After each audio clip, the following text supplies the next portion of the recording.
Phyllis Virginia (Bebe) Daniels was an American actress, singer, dancer, writer, and producer. She began her career in Hollywood during the silent film era as a child actress, became a star in musicals such as Rio Rita, and later gained further fame on radio and television in Britain. Over the course of her 50-year career, Daniels appeared in 230 films. Early life and career. Daniels was born Phyllis Virginia Daniels in Dallas, Texas. Her father was a traveling theater manager, Scottish-born Melville Daniel MacNeal, who changed his name to Danny Daniels after a disagreement with his own father over his ambition to change from the medical profession to show business. Her mother was Phyllis de Forest Griffin, born in Colombia of an American father and a Colombian mother, a stage actress who was in Danny's traveling stock company when their child was born. At the age of 10 weeks her father proudly carried her on stage even though there was no part in the play for a baby. The family moved to Los Angeles, California in her childhood, and she began her acting career at the age of 4 in the first version of the Squaw Man. The same year, she went on tour in a stage production of Shakespeare's Richard III. The following year, she participated in productions by Oliver Morosco and David Belasco. By the age of 7, Daniels had her first starring role in film as the young heroine in A Common Enemy.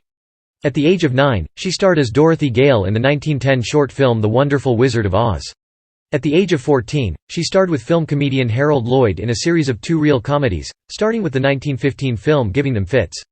The two eventually developed a publicized romantic relationship and were known in Hollywood as The Boy and The Girl. In 1919, she decided to move to greater dramatic roles and accepted a contract offering from Cecil B. DeMille, who gave her secondary roles in Male and Female, Why Change Your Wife? And The Affairs of Anatole.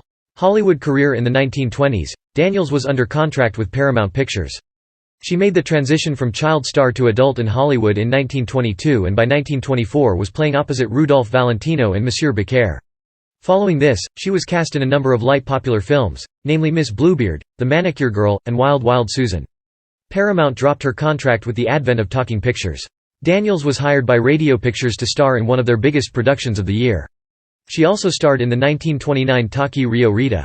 It proved to be one of the more successful films of that year. Bebe Daniels became a star, and RCA Victor hired her to record several records for their catalog. Radio Pictures starred her in a number of musicals including Dixiana and Love Comes Along. Toward the end of 1930, Bebe Daniels appeared in the musical comedy Reaching for the Moon.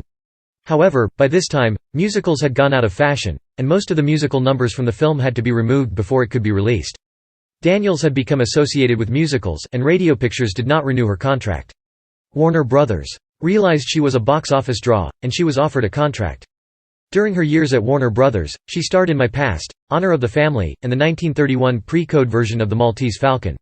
In 1932, she appeared in Silver Dollar and the successful Busby Berkeley choreographed musical comedy 42nd Street in which she sang once again. The same year, she played in Counselor at Law. Her last film for Warner Brothers was Registered Nurse. Stalking incidents. In 1934, Daniels and husband Ben Leone, whom she had married in June 1930, garnered press attention while having to testify against Albert F. Holland, a 36-year-old World War I veteran with a history of stalking Daniels. Holland had been under the delusion that he had attended school with Daniels and that they had married in Mexico in 1925. In 1931, he broke into Daniels' hotel room in San Francisco, confronting and terrifying her, and had to be removed by security. He was arrested and committed to the Arizona State Asylum. Holland escaped from the institution in 1932, and began sending over 150 threatening letters to Daniels. Arrested once more, he was again placed in a psychiatric institution. Following his release, another confrontation took place, and Holland was again arrested. A lengthy trial in Los Angeles took place, with Holland conducting most of his own defense, including a lengthy cross-examination of Daniels' husband, Ben Leone. Actress Doris Kenyon, a friend of Daniels and Leone, testified for the prosecution. Ultimately, the jury found Holland to be mentally unfit, and he was committed to a psychiatric facility for an indefinite period. Daniels and Leone subsequently moved to London. Career in London. And later Bebe Daniels retired from Hollywood in 1935 with her husband, film actor Ben Leone, and their 2 children, and then she moved to London. In February 1939, Daniels and Leone co-starred in a series of commercial radio shows, the Rinceau Radio Review, recorded in London for Radio Luxembourg.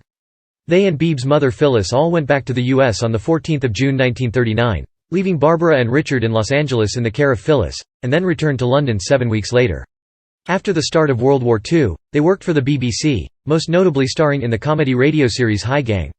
Born from an idea by Ben, and with most of the dialogue by Bebe, it enjoyed considerable popularity. A few years later, Daniels starred in the London production of Panama Hattie in the title role originated by Ethel Merman. The couple remained in England through the days of the Blitz. Following the war, Daniels was awarded the Medal of Freedom by Harry S. Truman for war service.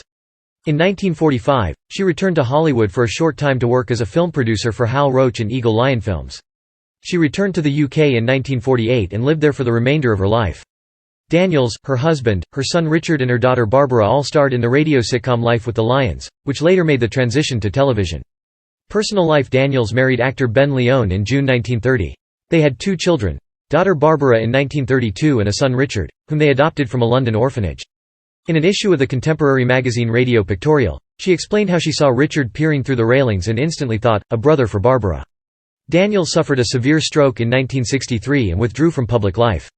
She suffered a second stroke in late 1970. On March 16, 1971, Daniels died of a cerebral hemorrhage in London at the age of 70. Her remains were cremated at London's Golders Green Crematorium and the ashes returned to the United States. She was interred at the Chapel Columbarium at Hollywood Forever Cemetery. Upon his death in 1979, Ben Leon's remains were interred next to Daniels. A biography, Bebe and Ben, was written by Jill Allgood, a personal friend who worked with them at the BBC.